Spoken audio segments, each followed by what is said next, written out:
everyone's blaming the wrong people.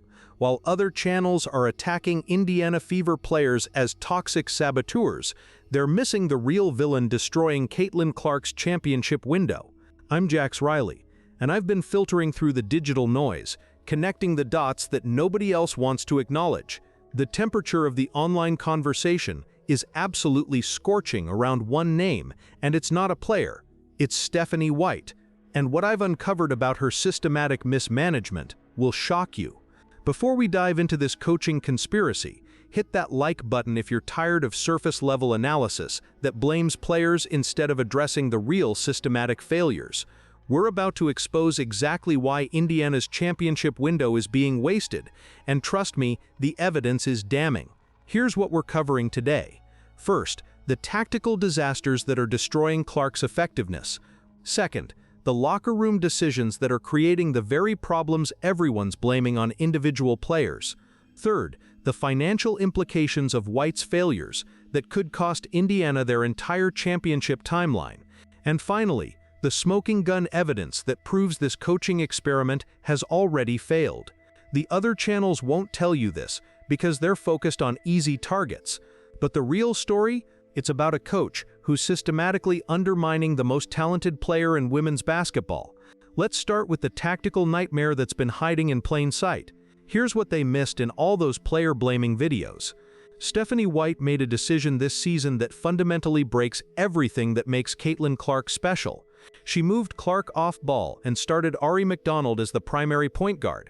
Think about that for a second. You have the most dynamic playmaker in WNBA history, someone who led the league in assists as a rookie, and you decide to take the ball out of her hands. The numbers tell the story that White doesn't want you to see. When Clark operates on ball, Indiana's offense hums at elite efficiency. When she's relegated to standing in the corner waiting for kickouts, the entire system collapses. But here's where it gets worse, and this is where I start reading the signals that other analysts completely ignore. The official sources won't tell you this, but if you follow the digital breadcrumbs through coaching forums and advanced analytics communities, a different picture emerges. White's off-ball experiment wasn't about maximizing team talent, it was about ego. She wanted to prove she could succeed with her system rather than adapting to Clark's generational abilities. The result? Clark's assist numbers dropped, her shooting efficiency declined from contested catch-and-shoot situations, and most critically, her leadership on the court got neutered. You can't direct traffic from the corner. You can't see developing plays when you're spotting up for threes. And you absolutely cannot establish the pace and rhythm that made Clark's Iowa teams legendary when you're waiting for someone else to make decisions. But the off-ball disaster was just the beginning. Let me show you how White's timeout management has been actively sabotaging momentum. If you've been watching Fever games with any analytical eye, you've noticed something infuriating. Stephanie White calls timeouts at the worst possible moments and fails to call them when the team desperately needs intervention. I've been tracking this pattern, and it's not random. It's systematic failure. When Clark gets hot and starts orchestrating those signature scoring runs that collapse opposing defenses, White calls timeout and kills the momentum. When Indiana's getting blown out and players are visibly frustrated, she lets it ride. The temperature of the online conversation around White's timeout management is absolutely brutal. Fever fans have started tracking these decisions, and the pattern is undeniable. She doesn't understand basketball rhythm, and it's costing Indiana games they should be winning easily. But here's what really connects the dots: the locker room body language after these momentum-killing timeouts. Players come out of huddles looking confused, not energized. That's not player toxicity, that's coaching confusion.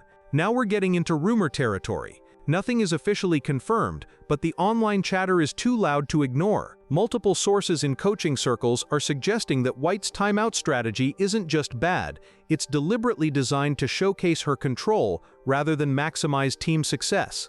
When you're managing a generational talent like Caitlin Clark, your job is to amplify her abilities, not constrain them with micromanagement.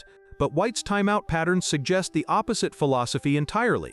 This brings us to the most damaging tactical decision of all: White's implementation of a slower pace that completely contradicts Clark's natural basketball DNA. Clark thrives in transition. Her court vision, her quick decision-making, her ability to find teammates in semi-transition situations. These are the skills that made her a generational college player and should be making her a WNBA champion right now. Instead, White has implemented a half-court system that forces Clark to play in phone booth spaces against set defenses. It's like taking a Formula One race car and making it navigate a parking garage. The numbers don't lie here. When Indiana pushes pace, their offensive efficiency jumps dramatically. When they slow it down to White's preferred tempo, they become mediocre. But the coaching staff continues pushing this slower style, and here's why that's so damaging. It's not just about Clark's individual effectiveness. The entire roster construction was built around pace and space. Kelsey Mitchell's quick-trigger shooting, Sophie Cunningham's transition scoring, even Aaliyah Boston's ability to run the floor, all of these elements work perfectly in an up-tempo system. But in White's slow-paced approach, Mitchell looks ball-dominant because she's forced to create in isolation. Cunningham's energy becomes wasted because there are fewer transition opportunities. Boston's mobility advantage disappears in grinding half-court possessions. Suddenly, those toxic players everyone's blaming start looking like the wrong pieces for the wrong system. But that's not player failure, that's coaching malpractice. The official explanation from the coaching staff focuses on defensive stability and learning proper pace. But I've been filtering out the noise from insider basketball communities, and the real temperature is much different.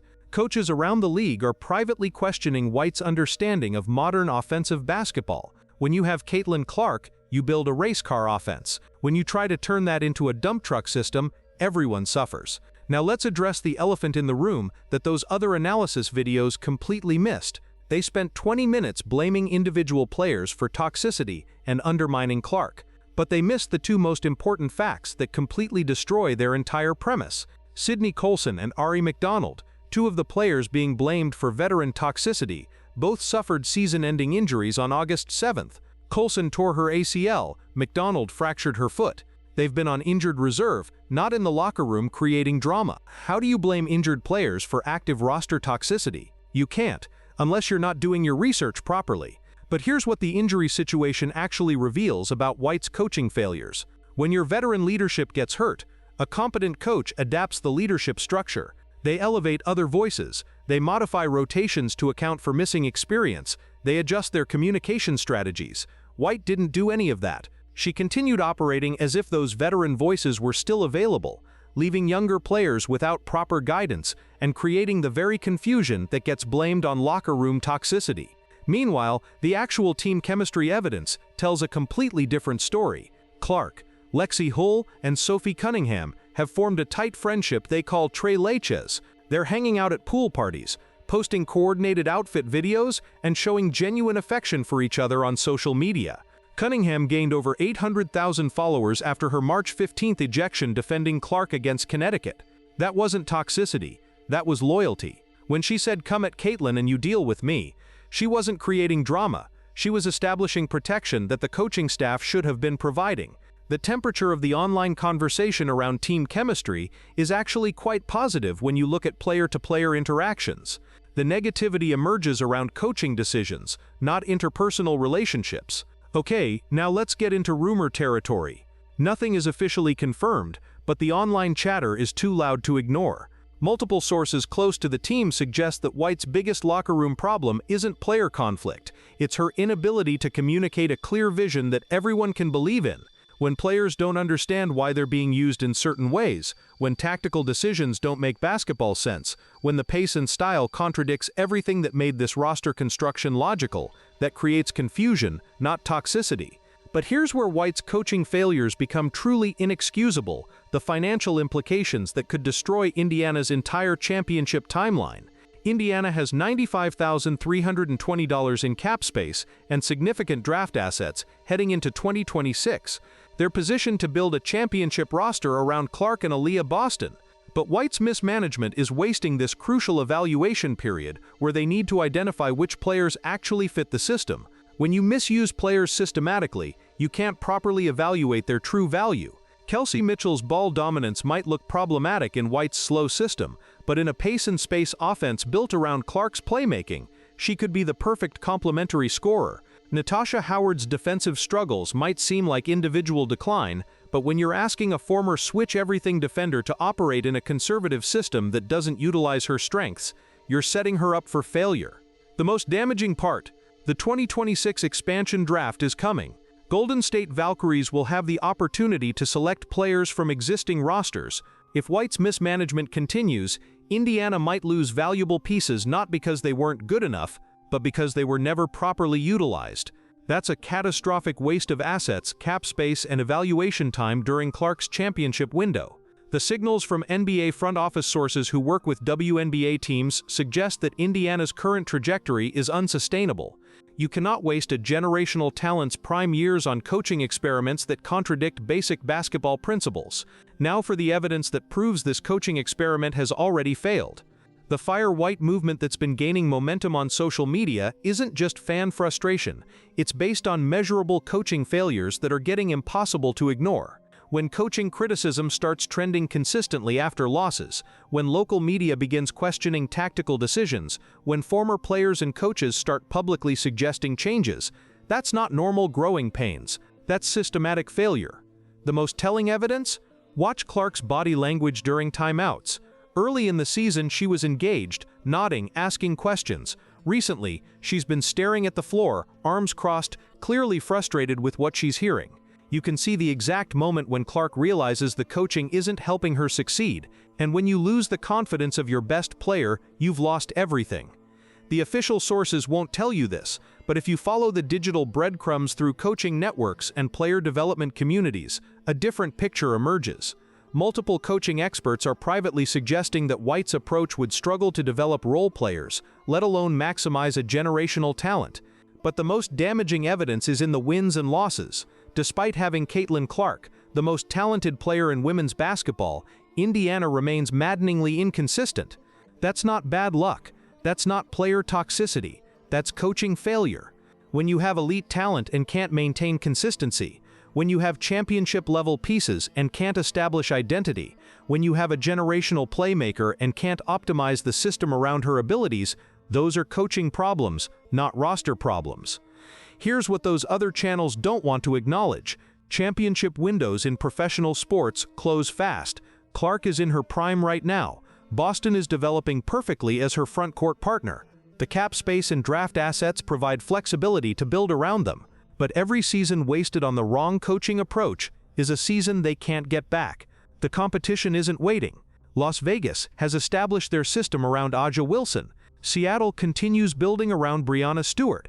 Connecticut maintains their championship culture, while Indiana experiments with pace and roles that don't maximize their best players. The temperature of the online conversation among serious basketball analysts is becoming clear. Stephanie White's coaching tenure needs to end before it wastes Clark's entire championship window. This isn't about personal dislike or dramatic narratives. This is about basketball competence and maximizing generational talent while you have it. The path forward isn't complicated. Indiana needs a coach who understands pace and space offense, who can maximize Clark's playmaking abilities, who can adapt their system to elite talent rather than forcing elite talent into their preferred system. They need someone who can properly utilize the $95,320 in cap space to find complementary pieces, not someone who makes existing pieces look incompatible through poor tactical deployment. Most importantly, they need someone who recognizes that when you have Caitlin Clark, your job isn't to prove your coaching brilliance, it's to amplify her basketball genius. The Fever's future has never looked more promising from a talent and financial perspective, but that promise gets wasted if the coaching continues undermining everything that should make this team special. So while other channels are blaming players for problems, we've exposed the real systematic failure that's been hiding in plain sight. Stephanie White's coaching approach is fundamentally incompatible with maximizing Caitlin Clark's abilities, and every day this continues is another day of wasted championship potential.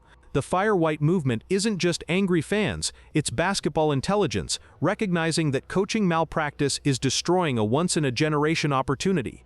But the story doesn't end there. The question now becomes whether Indiana's front office will make the cold-blooded decision necessary to save Clark's championship window, or whether they'll continue enabling coaching failures until it's too late. That brings us to the inevitable question: how long can a franchise afford to waste generational talent on coaching experiments that contradict basic basketball principles? What do you think? Should Indiana make the coaching change now while they still have championship window opportunity, or should they continue hoping White's system eventually works despite all evidence suggesting otherwise? Drop your take in the comments. Are you Team Fire White now, or do you think this coaching approach just needs more time? And if you want more insider analysis that goes beyond surface-level player blaming, make sure you're subscribed with notifications on. We're the only channel connecting these dots while others chase easy narratives. Hit that share button and let every Fever fan know what's really sabotaging their championship dreams. It's not the players everyone's blaming, it's the coaching system that's been failing them from day one. The clock is ticking on Clark's prime. The question is whether Indiana will waste it or finally make the changes necessary to unleash it.